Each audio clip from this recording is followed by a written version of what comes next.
देखिए अभी हम लोग पढ़ेंगे कंपोनेंट्स ऑफ ए वेक्टर।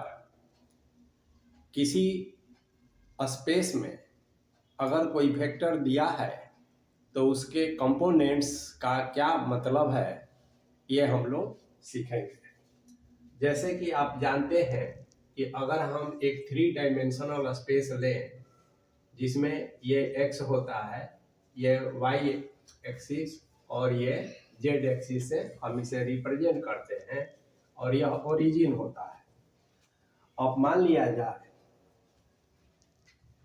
कि यहाँ पर कोई एक पॉइंट है A, है ना, जिसका कोऑर्डिनेट हम 1 0 0 ऐसा लेते हैं।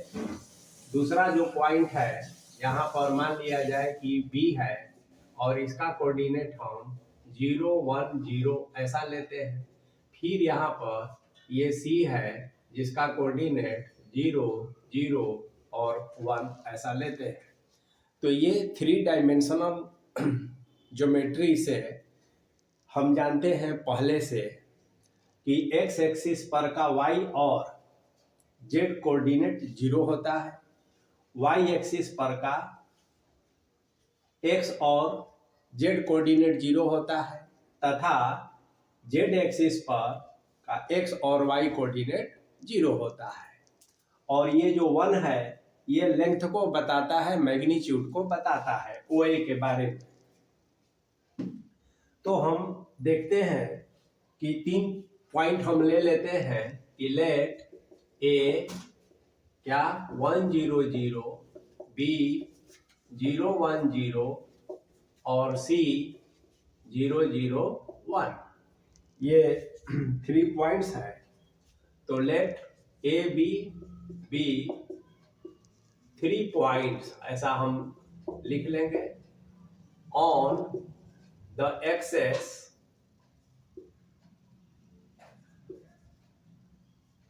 और एक्सेस में भी लिख सकते हैं ऐसा x axis, y axis and z axis respectively. तो इस तरह से हम इसको लिख लेते हैं, समझना ज्यादा जरूरी है। अब देखिए क्या करते हैं कि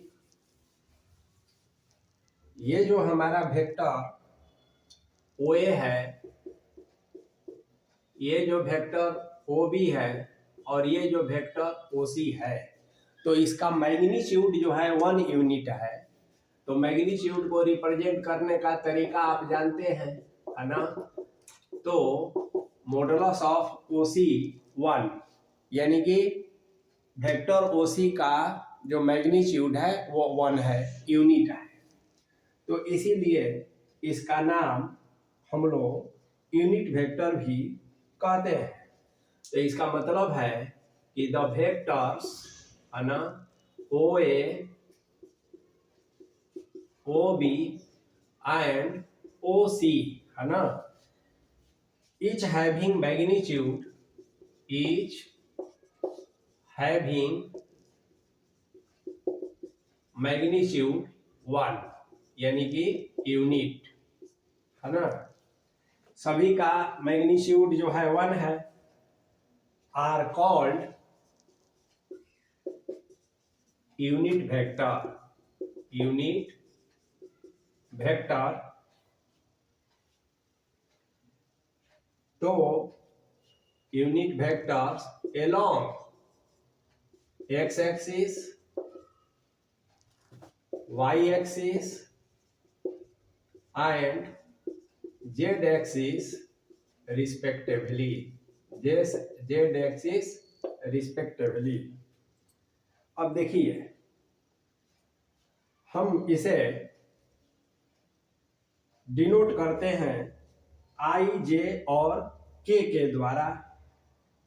तो यहां लिख देते हैं and is denoted by I J and K respectively. यानी यूनिट वेक्टर को हम I J और K ये यूनिट वेक्टर को रिप्रेजेंट करता है।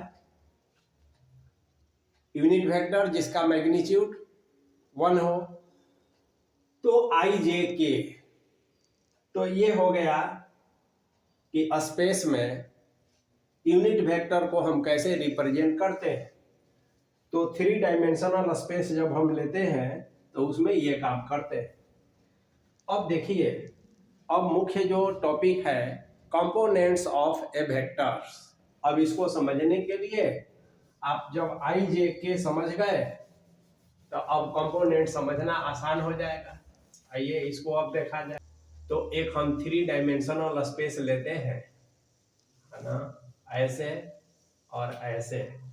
ये x हो गया, ये y हो गया और ये z हो गया।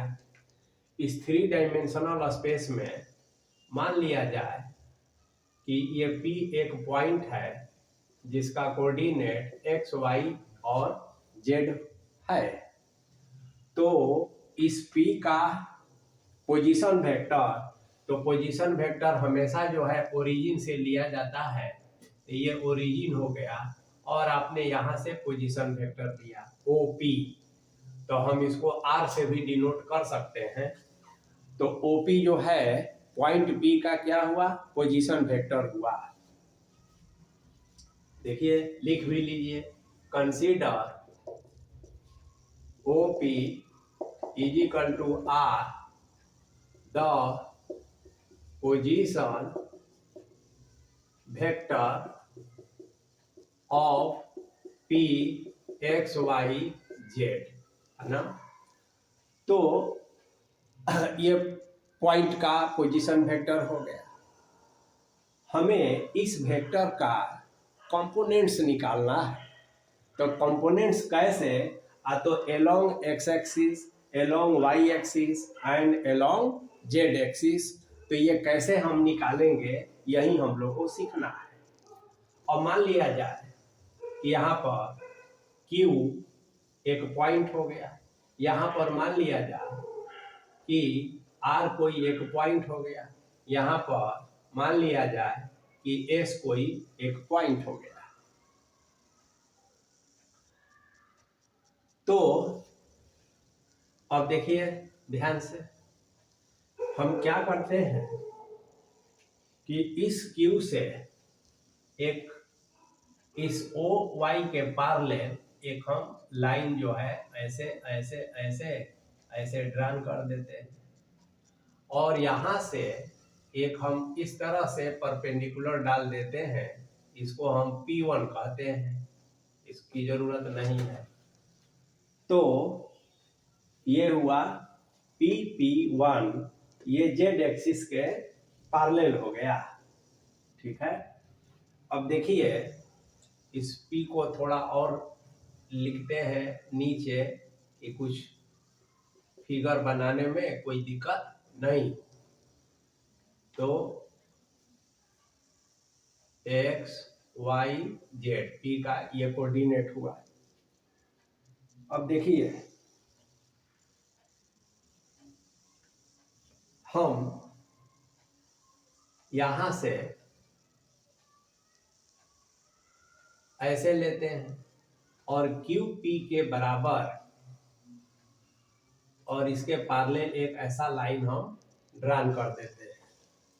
फिर हम इसको यहां से ऐसे मिला देते हैं। अब उसके बाद देखिए इस लाइन को फिर हम मिला दिए, ये समझाने के लिए है ऐसे। अब इसके जो है एक पैरेलल ऐसे बना लिया जाए और इसको हम फिर ऐसे मिला देते हैं इस तरह से, और फिर यहाँ से हम एक ऐसा लंब डाल देते हैं जो इस पर पड़ जाए, और यहाँ से फिर हम इसको ऐसे मिला लेते हैं। तो ये हमारा फिगर हो गया। अब ध्यान देना है कि ऐसा करने से क्या फायदा है। तो देखिए थ्री डायमेंशनल ज्योमेट्री आप पढ़े हैं तो वहाँ ऑलरेडी ये काम कर चुके हैं। ये एक बार आपको फिर से हम समझा दे रहे हैं वेक्टर में, इसकी ज़रूरत नहीं थी, डायरेक्ट हम लोग आगे बढ़ सकते थे। लेकिन आप जानते हैं कि P1 जो है ये जेड एक्सिस के पैरेलल है, उसी तरह से तो इसका कोऑर्डिनेट निकालने में सुविधा होगी, इसीलिए तो आप ऐसे एक लाइन लिख लेंगे कि late P1 be the foot of P1, ठीक है, पैरेलल टू जेड एक्सिस, मैंने P1 जो है P1 का फुट है और P1 जेड एक्सिस के पैरेलल है। तो as we know I, J and K are unit vectors. जैसा कि हम जानते हैं कि ये यूनिट वेक्टर्स होता है, then by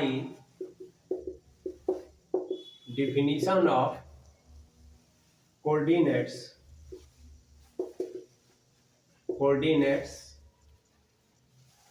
ऑफ P, देखिए P का x y z का कोऑर्डिनेट है, तो इसका अर्थ क्या है, तो आप ये जानते हैं, कोऑर्डिनेट ज्योमेट्री और 2D और 3D दोनों आप पढ़ें। तो क्या करेंगे कि OP, देखिए O से P और Q से R,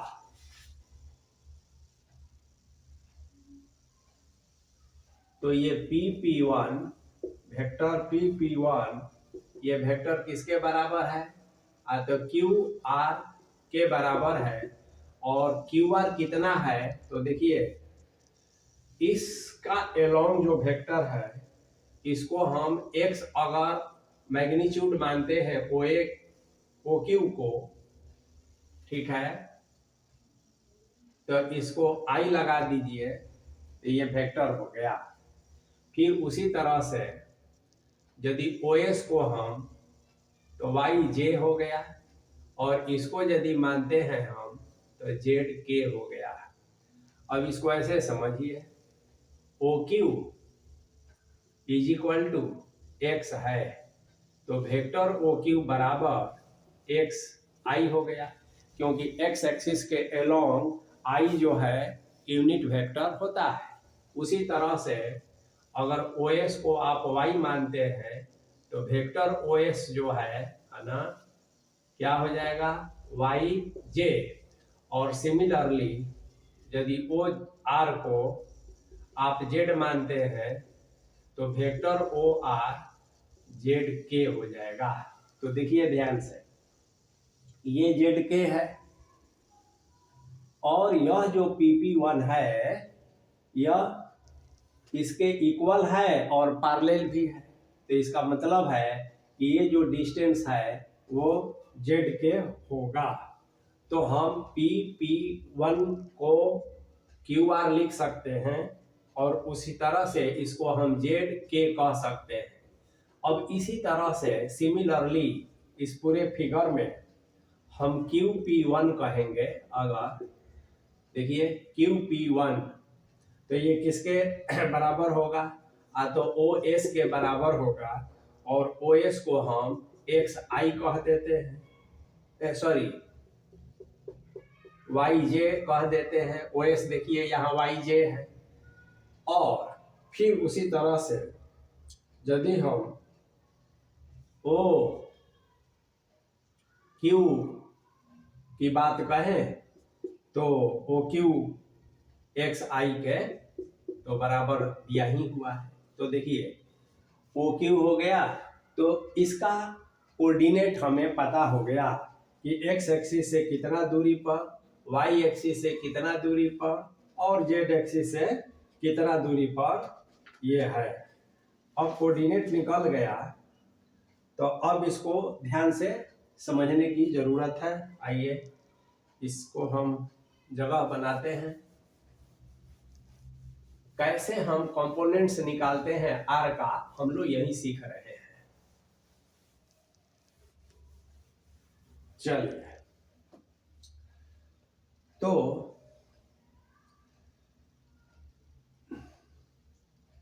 from figure it follow that, है ना, क्या, तो देखिए OP1, देखिए कहाँ है OP1, तो इसको ऐसे यहां से मिला दीजिए, ऐसे OP1। तो OP1 को हम क्या लिख सकते हैं, ध्यान दीजिए, O से Q पर प्लस Q से P1 पर, ऐसा। देखिए ध्यान से, O से आप Q पर आए ऐसा, और Q से P1 पर गए, तो रिजल्टेंट क्या हुआ, OP1 हुआ ना। तो इस फिगर में हमने क्या देखा कि आप O से Q पर आए, Q से P1 पर गए, तो रिजल्टेंट OP1 हुआ। तो हम कह सकते हैं कि OP1 is equal to OQ plus QP1। अब इसका वैल्यू तो आप जानते हैं, OQ का कितना आया था XI, तो यहाँ आप कह देंगे XI प्लस QP1 का, तो QP1 बराबर आप जानते हैं क्या होता है, तो इसका हो जाएगा YJ। तो ये OP1 हो गया। अब देखिए दूसरा OP, O से P के बारे में हम बात कर रहे हैं, तो ये हो जाएगा OP1 प्लस P1P। अब देखिए ध्यान से, O से P1, आप P1 से P पर जाना, इसका मतलब कि OP हो गया रिजल्टेंट। अब OP1 कितना, तो OP1 देखिए यहां से XI प्लस YJ, OP1 हो गया, और P1P कितना, तो ZK P1P। तो इसलिए यह OP इज इक्वल टू ऐसा हो गया, यानी R is equal to XI plus YJ plus ZK। यही जो है कंपोनेंट्स ऑफ R या कंपोनेंट्स ऑफ OP कहलाता है। यानी कि X एक्सिस, Y एक्सिस और Z एक्सिस के अलोंग इस दिए हुए वेक्टर का कंपोनेंट्स क्या है, तो XI plus YJ plus ZK, जहां X Y Z क्रमशः X एक्सिस, Y एक्सिस और Z एक्सिस पर दिए हुए वेक्टर का मैग्नीट्यूड है, और IJK जो है यूनिट वेक्टर है। तो किसी भी वेक्टर को रिप्रेजेंट करने का वही तरीका है कि मैग्नीट्यूड x है और वेक्टर में करेंगे तो xi कह देंगे, तो xi plus YJ plus ZK, तो इसी को कहा जाता है। तो this form of any vector is called, ऐसे लिख दीजिए, this form of any vector, किसी भी वेक्टर का, is called its components form, components form। तो यही components form कहलाता है। और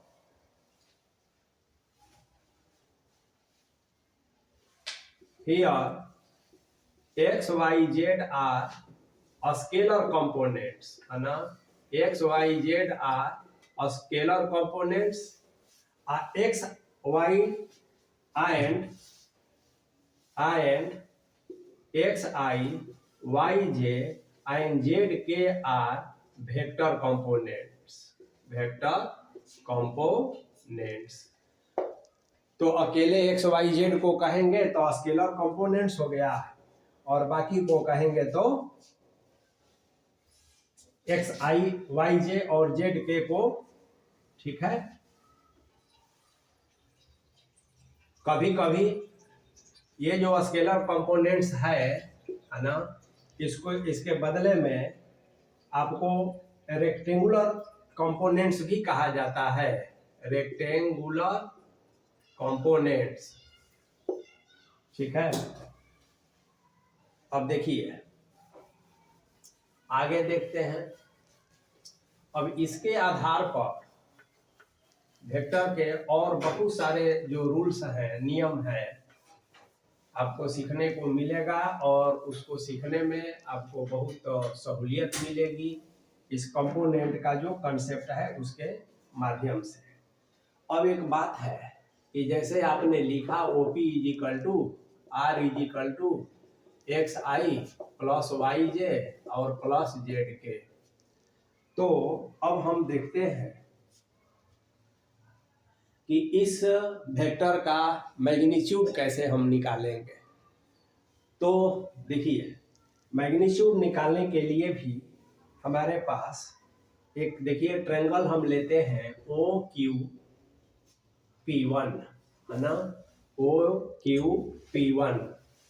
तो इस ट्रायंगल में हम क्या करते हैं, सो देखिए OP1 का हम मैग्नीट्यूड निकालते हैं। तो ये 2 डायमेंशनल है। देखिए OP1 का मैग्नीट्यूड यहाँ से यहाँ प्लस यहाँ से यहाँ, तो इसका हम निकालते हैं। तो ये आप पहले से जानते हैं कि ऐसे हो जाता है, OQ है ना, O से Q का स्क्वायर प्लस QP1 का स्क्वायर, ऐसे ये हो गया। यानी कि हम इसको कह सकते हैं कि under root X square plus Y square. अब इसी बात को इसी तरह से अब हम तीसरा जो वेक्टर है, तो आप सिमिलरली डायरेक्ट ऑफ रिजल्ट याद रखिए कि अब हमें इसमें एक थर्ड को भी इंक्लूड करना है। तो OP के आप जानते हैं, तो OP को कैसे लिखेंगे, तो अंडर रूट यहाँ पर OP1 है ना का स्क्वायर, जैसा कि आप जानते हैं OP को, तो OP1 पहले आए, आप P1 P पर चले गए, तो P1 P और स्क्वायर। अब आप देखेंगे कि X square plus Y square तो ये है, ये हो जाएगा जेड स्क्वायर।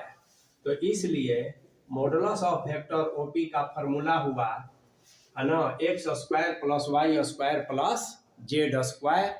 तो किसी भी वेक्टर का कंपोनेंट्स क्या होता है और फिर उसका मैग्नीट्यूड हम कैसे निकालेंगे, तो आपने ये सीखा।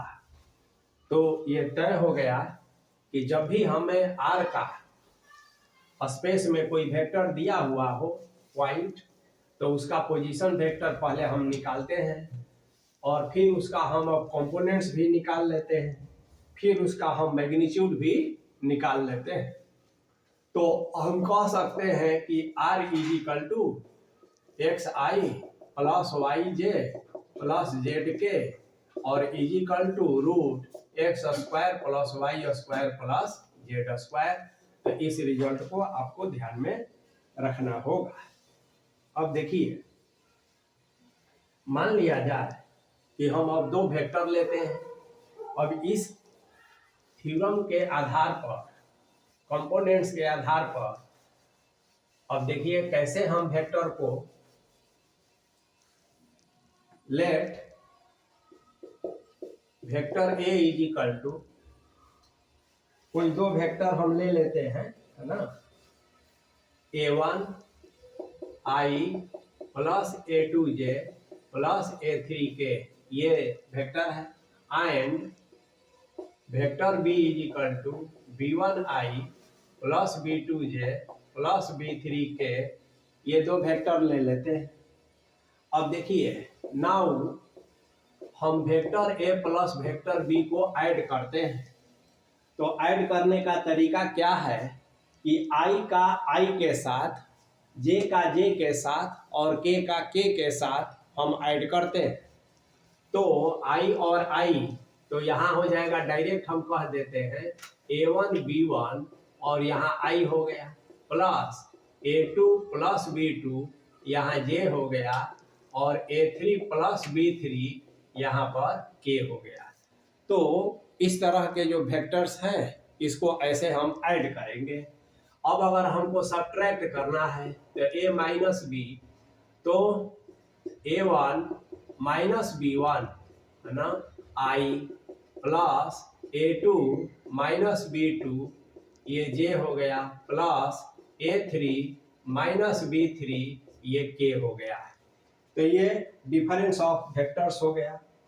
अब मान लिया जाए कि ये पहला हो गया, ये दूसरा हो गया, तीसरा नियम ये होगा कि if vector A is equal to vector B, ये दोनों वेक्टर अगर बराबर है तो this implies and imply that, देखिए आई का कोफिशिएंट a1 बराबर a2 हो जाएगा, जे का कोफिशिएंट b1 बराबर b2 हो जाएगा, सॉरी a1 बराबर b1 हो जाएगा, a2 बराबर b2 हो जाएगा, एंड a3 बराबर b3 हो जाएगा। मैंने देखिए i का कोफिशिएंट इक्वल होगा, j का इक्वल होगा और k का कोफिशिएंट यदि इक्वल होगा तभी ये दोनों वेक्टर इक्वल होगा।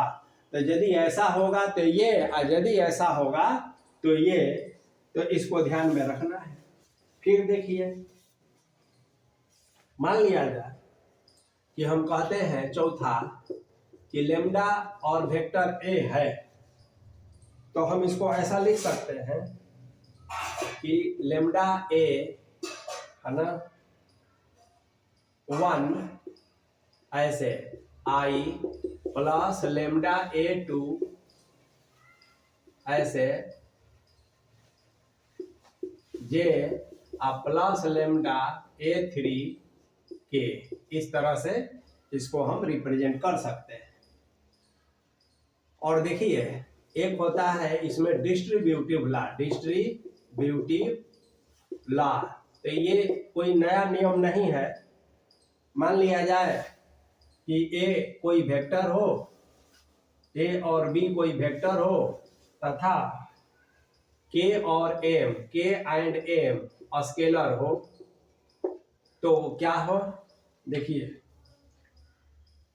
तो यदि हम ऐसा है के ए प्लस एम बी, यदि ऐसा लिखा हुआ है, या के ए प्लस, ऐसा कह दीजिए के ए प्लस के,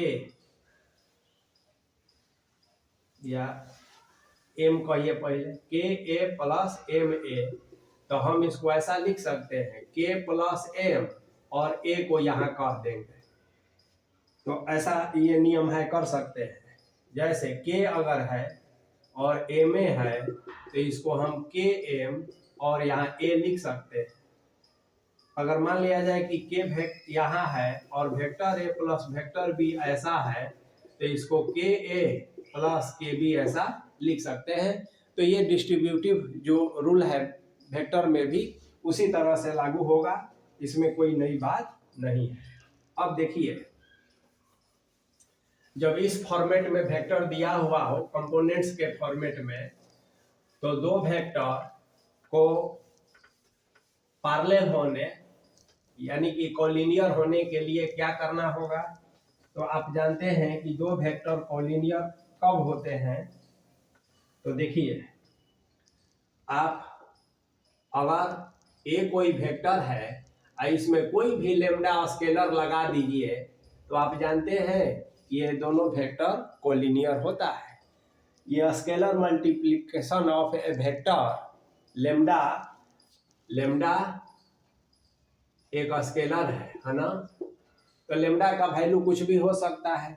जैसे आप जानते हैं कि अगर ए कोई वेक्टर है, अगर यहाँ दुगुना कर दे तो ये 2a है ना, फिर आधा कर दे अगर तो हाफ, और इतना कर दें इसका आधा, तो ये हाफ a बाई 2 कह देंगे। तो ये सभी जो है कोलिनियर है।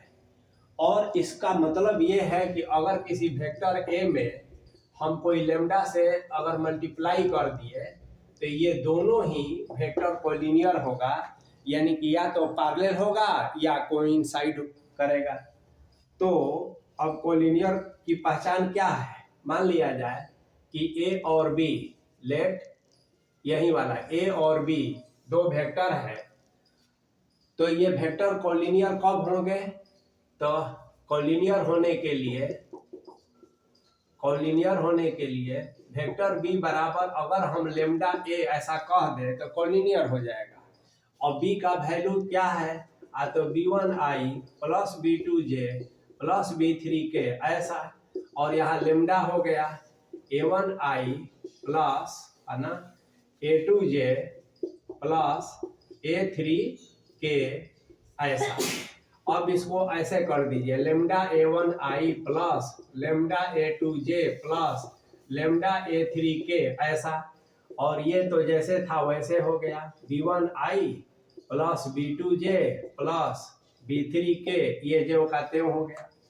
अब आप कोफिशिएंट को इक्वेट कीजिए, तो आप जानते हैं कि b1 बराबर लेमडा a1 कहिएगा तभी इक्वल होगा, b2 बराबर लेमडा a2 कहिएगा और b3 बराबर लेमडा a3 कहिएगा, तभी ये वेक्टर इक्वल होगा।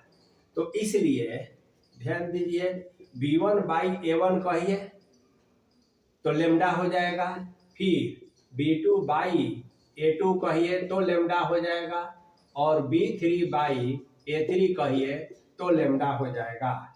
यानी कि ये दोनों वेक्टर कोलिनियर कहलाएंगे। कोलिनियर कब होंगे? तो इसके लिए कंडीशन हो गया। क्या कंडीशन हुआ?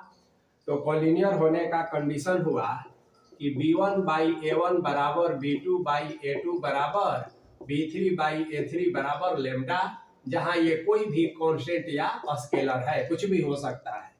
तो यदि किसी दो वेक्टर को कोलिनियर दिखाना हो तो इसके कोफिशिएंट का रेशियो हम निकालते हैं। यदि वो इक्वल होता है तो हम कहते हैं कि हाँ ये दोनों कोलिनियर वेक्टर है। अब देखिए,